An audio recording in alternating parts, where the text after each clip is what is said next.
Welcome back to another episode of Rock Boys Football. Taking a look at this Florida Gators roster heading into the 2025 year. If you're a Florida fan, if you're Billy Napier, I think you feel really good about where you sit. You look at this roster and say, there's not a ton of question marks. There's not a ton of holes. You have an elite quarterback in DJ Lagway. Where are the remaining spots on this roster that Florida could go out and address in the transfer portal? That's the conversation I want to have. And it's been a Florida Gators program that over the last couple of weeks, as a lot of teams who don't have that good of rosters have been really aggressive in the transfer portal. Florida's been sitting back and saying, hey, we love our roster. We want to make sure our roster is the same going into 2025. I mean, the biggest transfer portal wins for Florida have been bringing back a guy like Caleb Banks or bringing back a guy like Jake Slaughter, Austin Barber. Those are better football players than any names that you would find in the transfer portal. And so for me, Florida's had a successful transfer portal window, although it looks a little bit different from some other programs across the country. Now the conversation is, where are the finishing touches that we need to address on this roster heading into 2025? That's the conversation that I want to get into. Talk about some positions that we still expect Florida to maybe take a look at to add, and talk about some remaining targets that I like in the portal as well before we get into it. As always, to the Florida Gator fans, I think most importantly, we're going to do a little bit of a conversation about this depth chart. Would love to hear from y'all in terms of positions you would like to see Florida still go out and address, because I look at the roster, the depth chart, and say, man, we're checking off a lot of boxes. Like there are not a lot of boxes left unchecked in terms of additions that need to be made, but I do think there are a few to kind of let Florida reach that next level, if you will, in 2025. Would love to hear the positions that you feel that way about. Appreciate you guys rocking with it. The amount of support the Florida fans have shown the boys over the last couple of weeks has been amazing. Appreciate you guys. If y'all do enjoy the content, consider subscribing to the channel. Let's get into it now. Quarterback, big time check, right? DJ Lagway, Deshaun Purdy coming in. I'm a massive fan of what not only the quarterback room looks like at the starting spot going into 2025, obviously with DJ Lagway, but the future of the quarterback room. I think it's hard to be pessimistic about what it looks like. The offensive line, massive check. I mean, returning guys like Austin Barber and Jake Slaughter, I look at this offensive line and say, you're returning 4 out of your 5 starters. You feel pretty good about having another tackle that can step in. It's hard to be pessimistic about what this offensive line is going to be. The running back position, I think you feel really good about. The two positions that I look at and say, where's the room for Florida to maybe take that next step? I want to start at the wide receiver spot. What kind of wide receivers have Florida been looking for? Those big-bodied wide receivers that are explosive, working vertically down the field, trying to replace guys like Tremere DK, like Elijah Badger. Now, the good thing for Florida, you bring in a guy like Dallas Wilson. I know he's going to be a true freshman. Go take a look at the last 2 years of his high school film and tell me you don't see him making an impact on this Florida offense year one. And so you do have a guy in Dallas Wilson, though, who is not coming through the portal, but you feel pretty good about being one of those big-bodied wide receivers. J. Michael Sturdivant, another perfect puzzle piece fit in terms of what DJ Lagway does. And then you look on the inside. I mean, Vernell Brown, Eugene Wilson. It's hard to be pessimistic about that position at the slot. If you want to add, and I think this would make sense, like maybe one more veteran wide receiver who kind of fits that Elijah Badger, bigger bodied wide receiver that works vertically down the field. Donovan Green from Wake Forest is one of my favorite remaining wide receivers in the portal. And he also happens to be the exact kind of wide receiver that Florida is looking for. Now, Donovan Green, a guy that I'm pretty familiar with as a Wake Forest alum, super talented kid, top 150 national prospect coming out of high school in 2019. He's been playing a lot of college football. The real thing with Donovan Green is he's really struggled to stay on the field.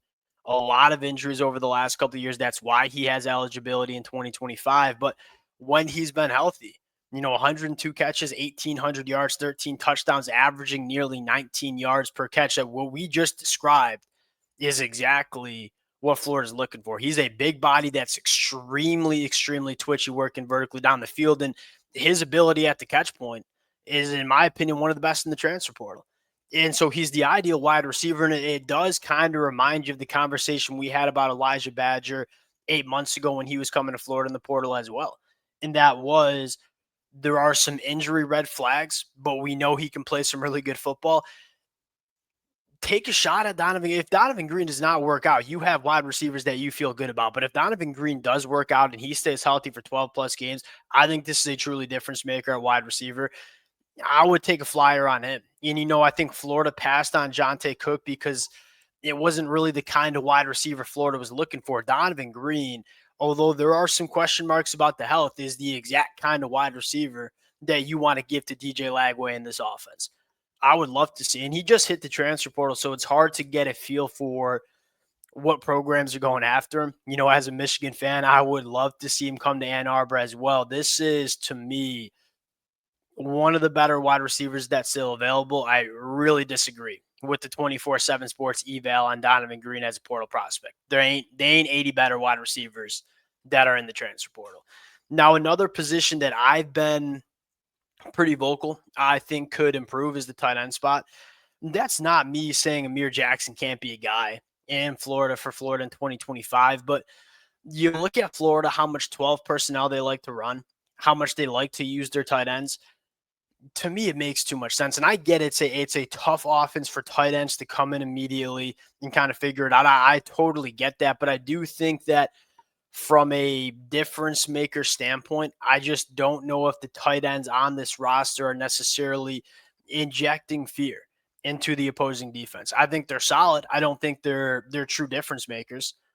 Can you go out and find a tight end that might be able to be a difference maker? Alex Bowman, one of the best tight ends that you see in the transfer portal coming from Tulane. I think what you love most about Alex Bowman is what he can do in the red zone. And that's always the first thing I look for with tight ends is, in my opinion, the biggest value you can offer as a tight end is being a really good pass catcher in the red zone. It's hard, and it means so much to score touchdowns in the red zone, especially in the college football landscape. If you want to be a 10-2, 11-1 caliber team, you damn well better be scoring touchdowns in the red zone. Field goals are not going to win you SEC championships. They're not going to win you college football playoff games. Although Alex Bowman might not be, I would say not that Brock Bowers. Ain't nobody like Brock Bowers. He's really, really good in the red zone. 12 touchdown catches the last 2 years. To me, this would make a lot of sense. And just injecting another tight end in the room to really maximize that position. Because I look at that position and say it's ripe for a tight end to really be a centerpiece in this Florida Gators offense. I think Alex Bowman, at the very least, would kind of elevate the tight end room heading into 2025. And when you have a young quarterback like DJ Lagway, go give him a big body pass catcher that can command the middle of the field. There haven't been a ton of elite tight ends. I think Alex Bowman might be the one that's the last one available, you might say. Now, on the defensive side of the football, the conversation for me is more around depth. Look, linebacker, I don't even think you could fit another linebacker in that room if you wanted to. It's a really young, it's a really deep, it's a really talented room. I think it's going to be, even with Tremar not transferring, going to the NFL draft, I look at that room and say, it's going to be really dang good in 2025. I look at the secondary and say, I think who your starters are going to be, but I wouldn't hate some depth in that room. Another position that I'd like to see some depth is on the defensive line. Look, getting Caleb Banks back, I can't understate or overstate how big of a deal that is for Florida. I think he'd be the best defensive lineman in the transfer portal if you were to hit. So again, essentially, Florida's landing the best transfer portal guy in the country. He probably should be going to the NFL draft. But I do think you want some depth. Dontre Robinson and Mekhi Borio, I think they can be rotational guys in 2025. I'm not sure if they're ready to come in and play 50-plus snaps. Jason Jenkins is a really intriguing one for me. I think he just put on some weight and move into the 3-tech. He's 6'6", he's 280, played a lot of football for Tennessee and what I thought was a really good front seven, kind of a rotational edge rusher. To me, he's got a 6'6" frame. He carries that weight exceptionally well. There's plenty of space for him to get up to 300 pounds and play on the inside. Kind of that Kelby Collins conversation right now. And I think for Jason Jenkins, it's pretty clear that his best football to me is on the inside of the defensive line. I think this is a guy that you add and say he was a very good rotational piece for Tennessee. I think you're getting a really good rotational piece here going to Florida as well. Another name I would look at in terms of just a plug and play interior defensive lineman is Keanu Tanavasa.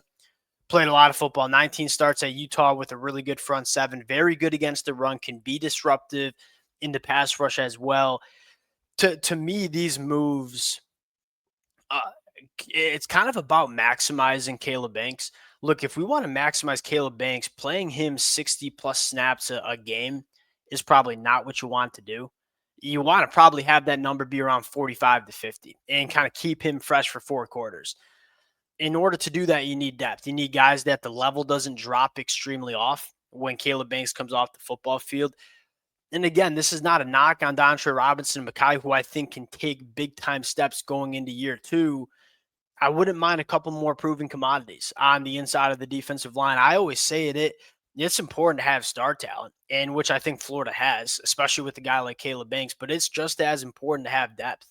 If you're Florida, what are your goals in 2025? It's not to go 7-5. It's not to go 8-4. I mean, the goals with DJ Lagway at quarterback, 10-2, competing for SEC championships and competing for national championship.